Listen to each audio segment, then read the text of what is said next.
From Homedale to Salmon River, District 3 has several teams that don't always get their due. Stepping outside the shadows of the SIC, this is the Treasure Valley Prepcast with Logan Green.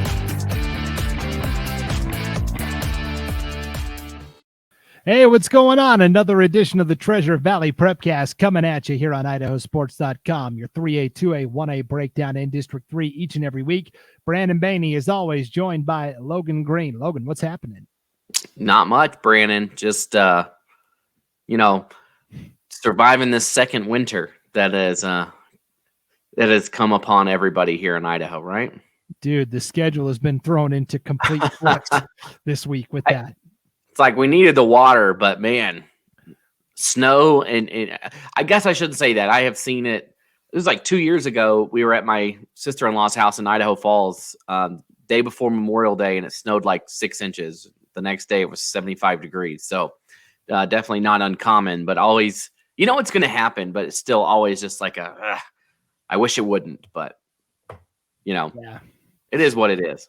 It is what it is. Well, let's dive right in. So we encourage you each and every week to send us emails, Brandon at IdahoSports.com, Logan at IdahoSports.com, to keep us up to date on stories, teams, players that we should be keeping an eye on and that we should be talking about here on the Prepcast. And we've gotten really good response. We've gotten several emails in.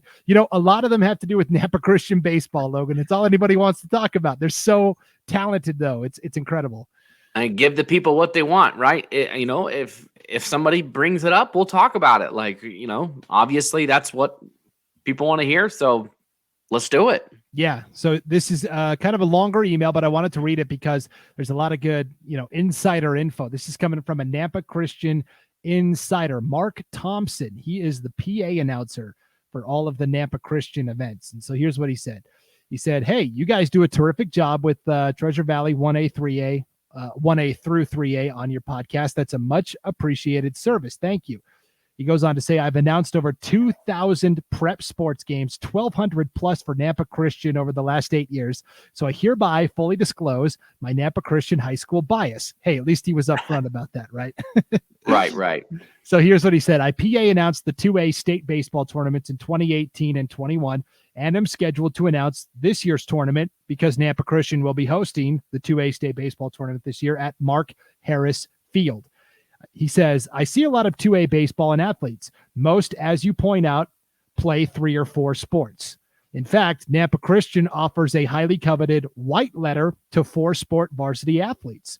2A is so unique in Idaho prep sports. Try playing down a classification in Idaho 2A football," which you can't, obviously. So if you're playing non-conference, it's either playing up or playing really good 2A teams.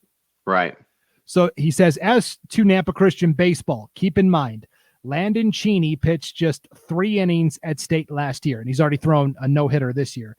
And he said also, 2021 tournament MVP Carson Atwood has yet to take the mound this year for the Trojans. Cheney is number 1, Atwood number 2 in the rotation, and both are next-level commits. Cheney to Oregon Tech, along with Dane Bradshaw. They are both UNIVAC Smart STEM guys. STEM is science, technology, engineering and math. Yeah, I couldn't remember what the E was. They didn't have STEM at my school when I was in high school. And Atwood will be going to Northwest Nazarene University right there in Nampa, where he will hopefully join 2020 Nampa Christian alum and pitcher Joe Ely in the Nighthawks rotation at some point. And I think it's Ely, might be Ely. Sorry if I pronounced your name wrong. They can sue you later. That's right. He said the Trojans have 4 definite commits and several others with offers, and all pitchers with 400 plus batting averages, which we detailed a little bit last week. Yep. He said that you guys have a fair point when you suggest that 2A baseball, and the WIC in particular, might be among the best prep baseball in the state. That point is pretty easy to support when you look at the record of Nampa Christian and Melba over the last 3 or 4 years against not only intra-divisional teams, but also against inter-classification teams. You've got a visitor, Logan. I'm sorry. There's right. Everybody just ignore the 2-year-old at the door. That's all right. As an example, Nampa Christian sits at 38-2 over their last 40 games, and they're 41-2, including the shortened 2020 season. In that 43-game run, they are 18-2 against 3A schools, and they're 3-0 against 4A competition, which is pretty impressive. Melba has had fewer wins, but is still above 500 against Class 3A in the same time frame. And as you rightly note, Marcine has but one loss thus far this season, and that is to another WIC team, Nampa Christian. Marcine is 2-0 against 3A SRV conference teams thus far in 2022, and that's amazing for their program. It speaks to the WIC quality of play. State is still a month away, but right now it would seem the WIC has the teams to beat. And then he goes, thanks again for your professional insights and for all you do for Idaho prep athletes and athletics. If you get to Mark Harris Field for State 2A, please come up to the box and say hello. And we're still kind of figuring out who's going where. So if we're there, definitely. He says, you might take a look behind the scenes at the man who drives Trojan baseball. If Idaho has a prep baseball Hall of Fame, you could sure make a strong argument that Mark Harris ought to be in it. I mean, he's still coaching, and the field is named after him, Logan. I mean, that's incredible. Why not? Why not, right? Yeah, so that was Mark Thompson, the PA announcer from Nampa Christian, giving us the insider info there. And we've talked about it for a couple of weeks now, that 2A WIC continues to be really strong. Marcine finally got some respect, and they're ranked in the baseball coaches poll this week, checking in at number 4. Yeah, like he mentioned, you look at Marcine, a team that's just come out of nowhere, and we've said it a couple of times, and it's awesome to see. Like we said, their one loss is to Nampa Christian. That's it. And they've just been on a roll ever since. And they beat Melba twice, a team that's always involved and always in the mix. And they're here, right? They're here. I think they've proven it that they're here this year. And then you look on the other side at Nampa Christian again, just what they were able to do the last couple of days, last week or so. Another win over Gooding, which they now have beaten Gooding 10-0, 16-0, and 19-0. That is a 3A baseball team that they beat. Quick math here, 45-0 over 3 games. Yeah, that's pretty good. And then they go out, they beat Melba on Tuesday, 13-0, and a win Saturday over Declo and Grangeville, 15-5 and 22-1. We mentioned it earlier, they have some wins over 4A teams. It's just very impressive. There's no other way to put it. And you've got your 1 and 2 guy that aren't even really involved. It's crazy. It's very impressive for Nampa Christian. And I feel like you could have just cut that clip, what I just said from last week, and played it again, because I probably said the exact same thing. But coming off that email and those statistics, with who everybody has played in the 2A WIC and how they're controlling not just the 2A level, but they're beating people above them and by a lot. I think back to Lapway basketball, right? They played how many people from different classifications? They played 2 5A schools last year and beat them by double digits. There's just some teams that, you could equate this Nampa Christian team and Dynasty. I think you could put them in that Lapway basketball category, right? Or maybe like a Cary football category, somebody like that, where they're just always there and always they're going to be there. And, it's just been an impressive, decade for the Trojans. Definitely.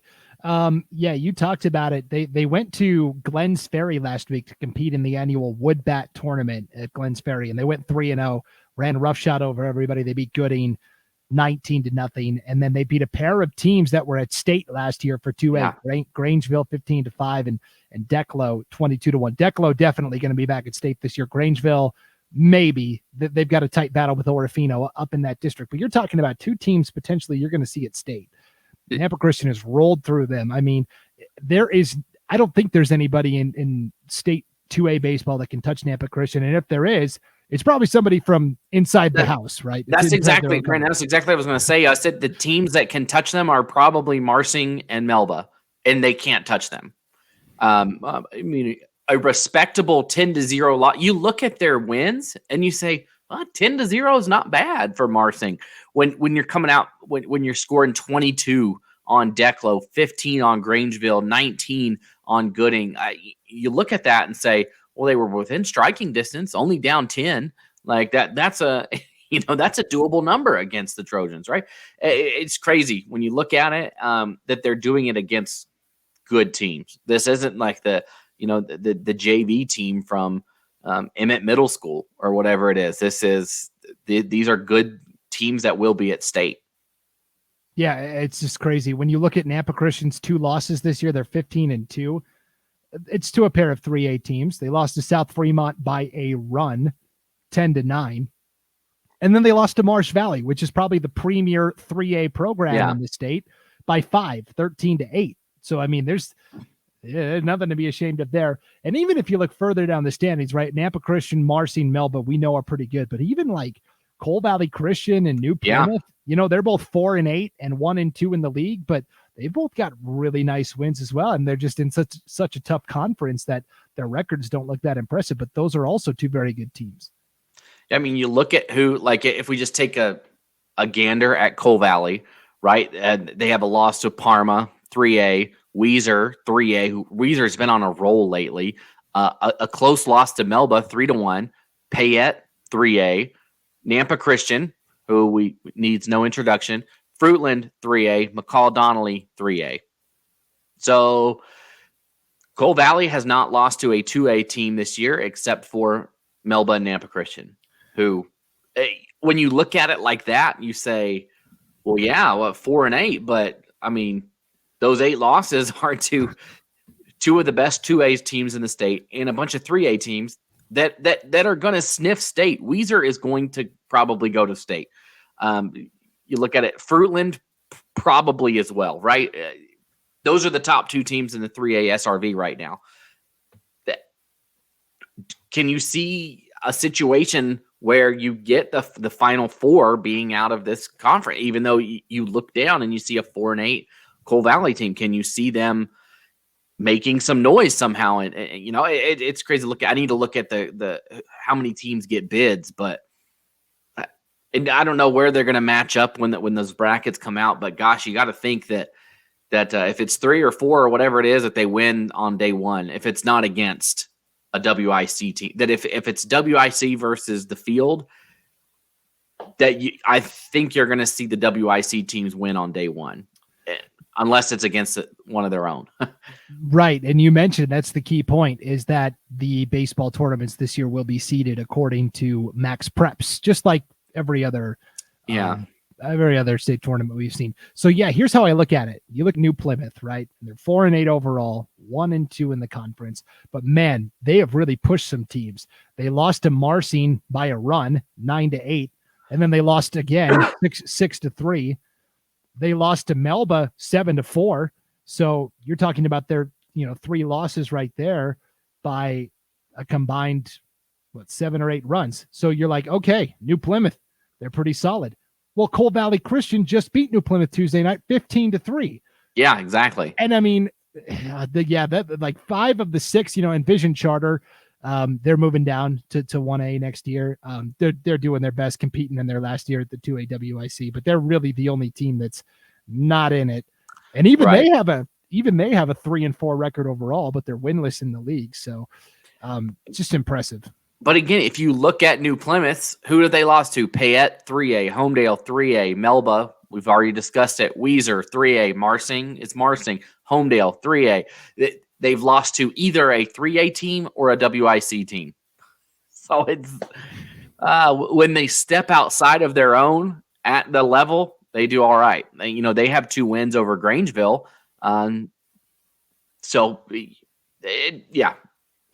It's really good. There's no other way to say it. Even those teams at the bottom are good.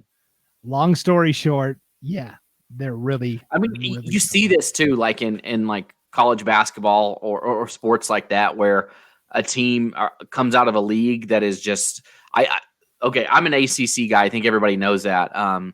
But like you see, how many times does it happen? It never happens to NC State. I get it. But like a Syracuse will make the tournament as like a 9 seed, 10 seed, and end up in the Final Four.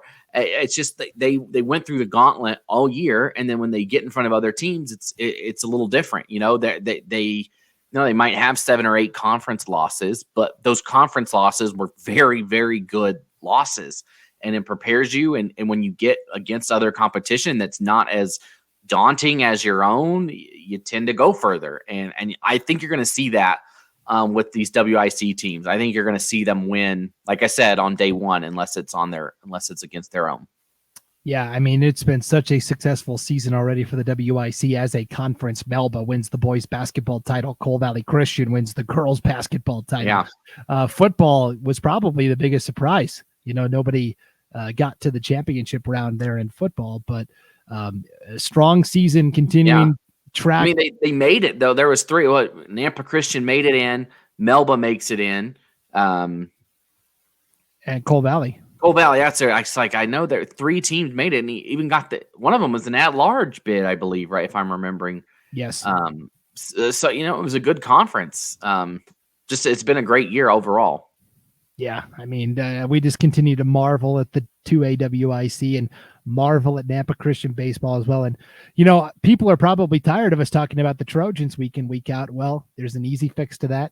Send us an email. If you're a Marcine fan, or if you're a Payette fan, Payette baseball's been playing pretty well, or, maybe there's a track story or tennis or something going on that needs to be on our radar. Send them in. We love those emails. Brandon at IdahoSports.com, Logan at IdahoSports.com as well. But keep the conversation light this week because, Mother Nature's really wreaked havoc on the schedule. So there wasn't a ton to talk about besides those Tuesday night results, but yeah. Yeah. And I think just want to hit on a little bit of softball here.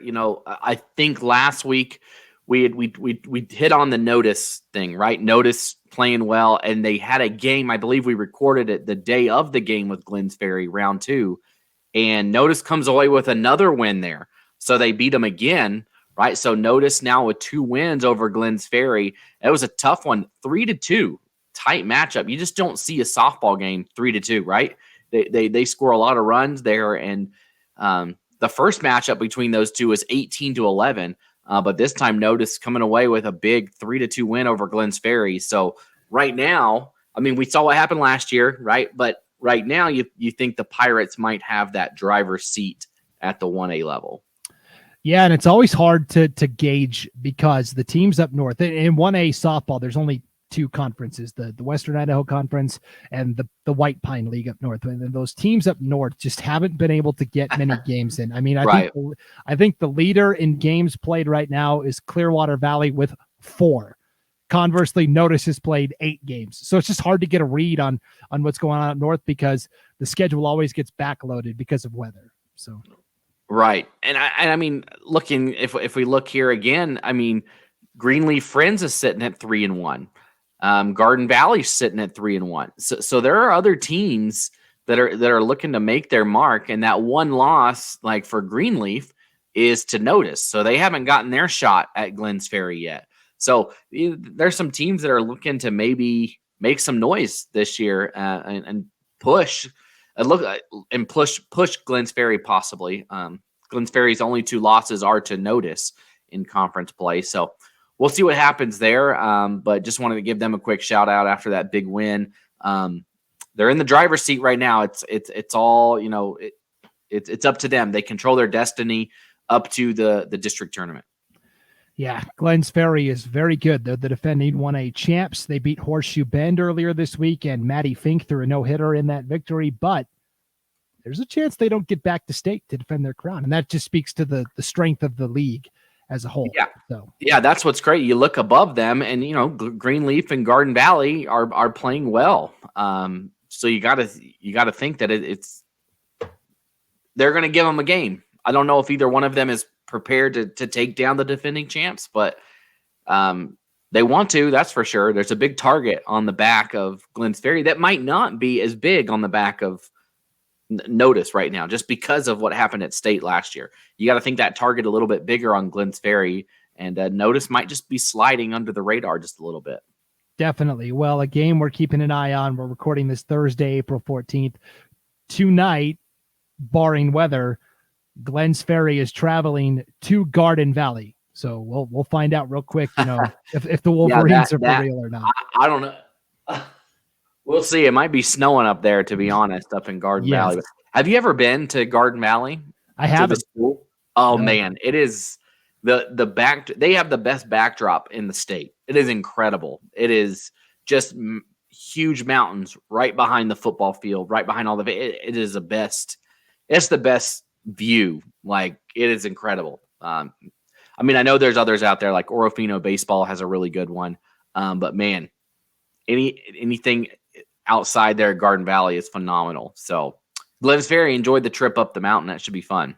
Yeah. And again, if you can get there, I guess. Right. Is the question. That's always the big caveat. So hopefully things clear out this weekend and we get some competitions in and we're able to talk a little bit more in depth next week. But again, keep those emails coming. If there's topics you want us to explore or talk about, we love interacting with the listeners and the viewers. So Logan, let me wish you an early happy Easter. What kind of Easter plans you got? Nothing out of the normal, Brandon. Just typical church on Sunday, and probably have dinner. We don't have anybody like really close to us in terms of family, like immediate. Like, our closest family is Idaho Falls. So I mean, if I was like you, then I could drive up to Idaho Falls in an afternoon. But not over here. So we'll probably just keep it low key. How about the Bainey family? What's up over there? Yeah, so we're gonna make that pilgrimage north to Montana, where all of our family lives. Oh, so okay, nice. We're gonna head over tomorrow and celebrate Easter there, and come back Monday, and it'll be good time. Awesome. Well, that will be fun. Yeah. Good luck. Hopefully, it's not treacherous. Yeah, fingers crossed. So at least here, it looks like tomorrow it might. I don't know. My son has a flag football game tonight, so hopefully the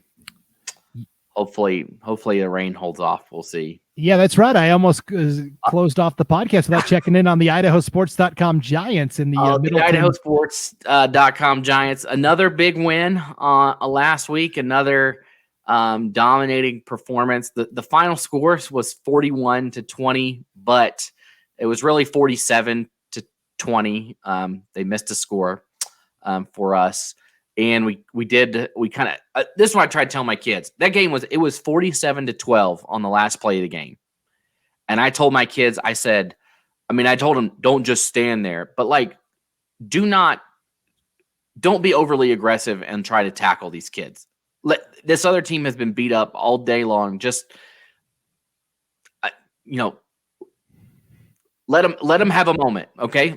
It'll mean more to them than it'll mean to you at this point. Like, those kids are, and this is how I feel about little kid sports. Those kids are going to get to jail. And I get it. I get the whole, you can't, no participation trophies and whatever. And sure, I get it. But those little kids at that age, they're trying to learn to enjoy a sport. And if you just smother them into the ground and never let them find any joy in it, they won't. And so they did score. The other team, through some missed tackles, they scored on the final play of the game, and you could just tell it meant so much to them. So at least maybe I'm a terrible coach for that. And I know some people probably don't agree with me in that, but I've been on the other side of it where Owen, my son, he'll play in a soccer game and they're down 15-0, and the other team, as soon as his team kicks off, they just steal the ball and run it down and score. And they're just like, well, I just want to play soccer. And, at that point in the game, our team was up, and the thing is, we had 4 pick sixes. So it was just a couple, there were some errors made by their, that we had a kid that just jumped every route and would take it back. So it was, the score was probably a lot more lopsided than it actually was.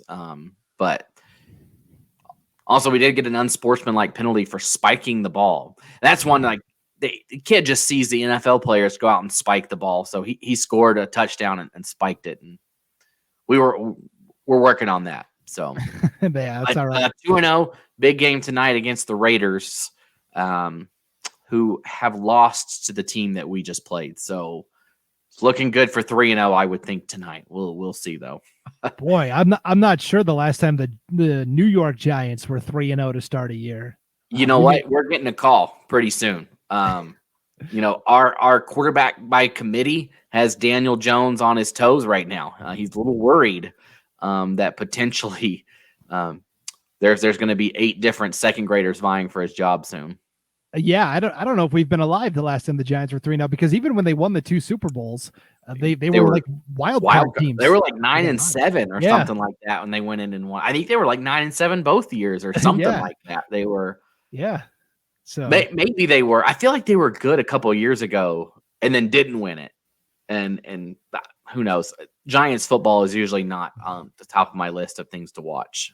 So definitely. Well, not many people's list, but good luck tonight. We'll get an IdahoSports.com Giants. And again, for those that may not know or didn't tune in last week, this is the flag football team that Logan is coaching in the Middleton Parks and Rec League. Yeah, it's called it's Friday Night Flag in Nampa. So it's in Nampa. Okay.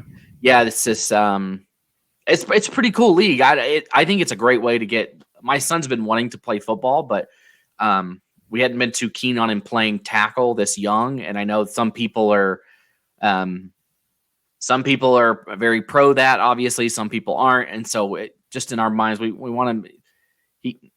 He's learning the basics and getting a chance. And if he doesn't like it, then we'll end it there. But he seems to be enjoying it. They have a great league. It's huge. They play over at the Karcher Nazarene Church over there, and there's like not 12, maybe there's like 8 or 9 fields going at once every Friday night. Tonight's Thursday because tomorrow's Good Friday, so they have services at the church. But they have 3 games per field per game day. It's super busy. It's really fun. Like if anybody, this is not a paid endorsement, by the way, but if anybody out there has a kid looking to get involved in football in any means, like this is a nice, easy introduction. They feel cool because they're legit NFL team branded jerseys and all that. So, it is kind of cool for the kids. But and Idaho Sports is our, every team has to have a sponsor. So I just figured it was easy to just have us do it. So that was a little bit of I guess it's District 3, right? I guess there might be a lot of parents out there listening from District 3 sports that anyways, it's been fun. So if anybody has a kid playing in that listening, come look for the little Giants. Come say hello. Well, to summarize once again, at IdahoSports.com, all we do is win. Everything we touch. That's right. All we do is win. All they do is win. All right. And it's in the coaching, Brandon. It's just I really think it is. It's just there's just some things that just come from the coach and it can't be replicated. So definitely. All right. Well, good luck tonight. Have just a happy kidding, everybody. If you didn't pick up on the sarcasm there. Right. All right. Well, good luck tonight. Happy Easter as well, Logan. And thank you to everybody that tuned in to the Treasure Valley Prepcast. And we'll see you next time on IdahoSports.com.